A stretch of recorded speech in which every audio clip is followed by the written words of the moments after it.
a geometric series, either to arithmetic series comparing to the sequence. Okay, so let's give a very simple example. A geometric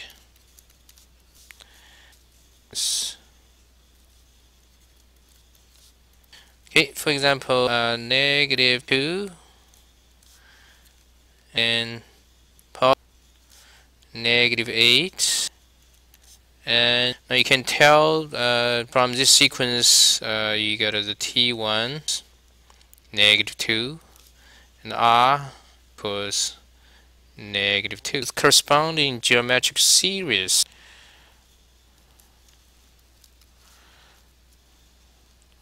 Simply be like equals, let me just put as the general term here.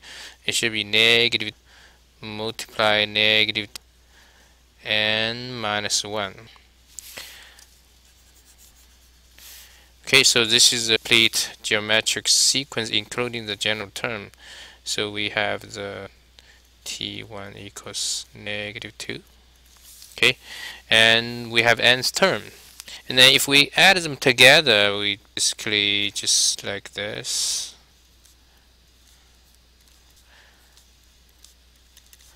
And add all the way to -2, -2, and -1.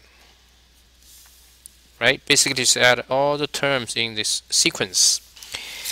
Okay, now if we given this kind of series, we'd really try to find out how much the sum is. And is there a formula?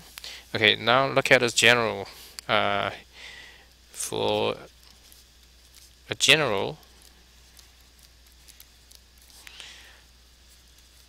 geometric series.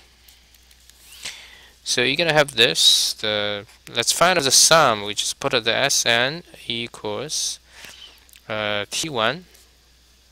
So I don't use this example, I just use t1. And the second term t1r. Third term is t1r squared. And the fourth term is t1r cubed. And all the way.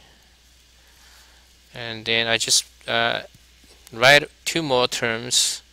One is the t1 r n minus 2, then plus t1 r minus 1. Right, normally we don't write this term. Okay, anyway, so all the term we have, they're omitted, a lot of terms in between being omitted. So to find out the sum, we have to use some technique. What we do is we multiply this equation with r on both sides. So on the left side we should get r Sn. On the right side, you have to imagine we need to put a bracket and then multiplies r. Then r has to multiply each term inside. So then the first term becomes t1 r. Second term becomes t1 r squared. Third term becomes t1 r cubed, and this one becomes t1 r to the power of 4, and this term becomes t1 r n minus 1. The last term becomes t1 r n. Okay, you understand here? Basically, when you multiply r, you just add the exponent by 1. So if you add 1 here, you end up getting n minus 1. Add 1 here, cancel the 1, you end up getting just n. So you have these two equations, right? Two equations.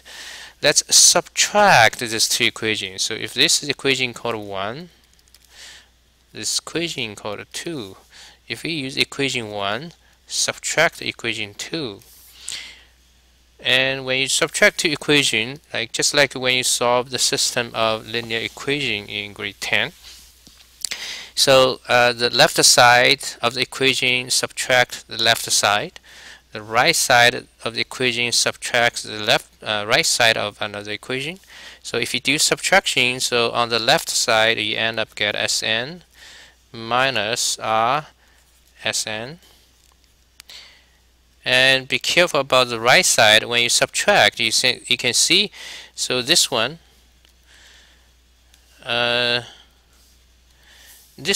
because the same, you can see diagonally, look at it this way, so they're not same here. If you go straight compare these two, they're not the same, but this two the same, this two the same, this two the same, so they will be subtracted. So you can just cross out these two, cross out this two, and this one actually will be crossed out with a term here, right? It's invisible, but you know it's there. This one should be crossed out with another invisible one here, and finally this one crossed out with this. So as a result of this subtraction, now you can see you only have two terms left on the right side. T1, the first term of the equation, and then the last equation. Now because you do subtraction, so this term becomes negative. Subtract T1 Rn. Now we just need to do subtraction. We have two Sn, they are the same, we factor them out. Sn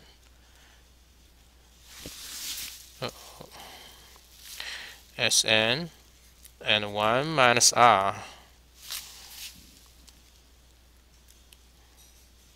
1 minus R equals T1 minus T1 Rn. Now actually we can factor that T1 out as well, so we can just modify a little bit. If you factor, you have 1 left minus this. Okay, now to isolate the Sn, we just simply divide by the 1 over R here.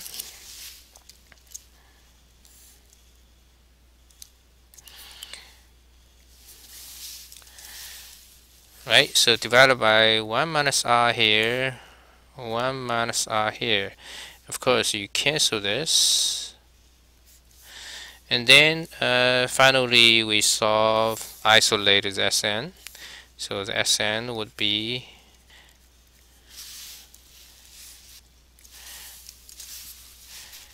T1 on the top, 1 minus Rn. On the bottom is just 1 minus R. Okay, so this is actually the formula you can always use to find out your solve all the questions related to the sum of the geometric spheres. Okay, interesting point actually there's a question asked in the work textbook is can we write the formula in a little bit different way? So we still have T1, but if we switch this two terms, Rn minus 1, and then you have to switch here as well. Okay, is that okay? Yes, because if you multiply negative 1 top and multiply negative 1 here on the bottom, so basically you can achieve this kind of effect. And also note, when you use this formula, you can see R cannot be 1, otherwise the denominator will be 0. You know, you can't divide by 0, right? Okay, let's look at an example.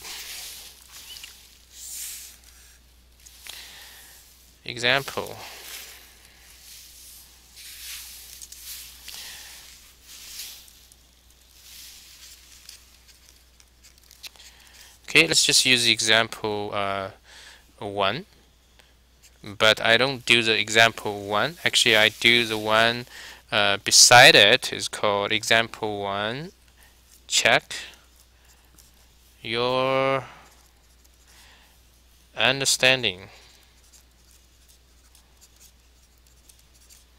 Okay, so you can read the example 1 yourself, and then you can try the example, check your understanding by yourself as well, and then come back to see if you got the same answer. Okay, so this question is asking you to determine. Oh, typo. Determine S12. No, I don't copy exactly the question, so I just say, okay, because the question asks me the sum of the first 12 terms, so that's basically S12 equals 3 plus 12 plus 48 plus 192 plus. Now you can see this this series is actually infinite series, so the terms goes forever. So that's why the question asking only for the S12, and then you have to plus the 12th term. Now we can write this later. So now based on the information given here, you can figure out your T1 equals 3, and your common ratio R, just use 12 divided by 3 or 48 divided by 12, whatever you want.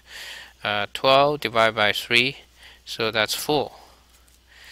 Okay, and then based on the information T1 and R, and you can actually write that your 12th term is 3 multiply 4 and then 11, right? So this is actually your T12.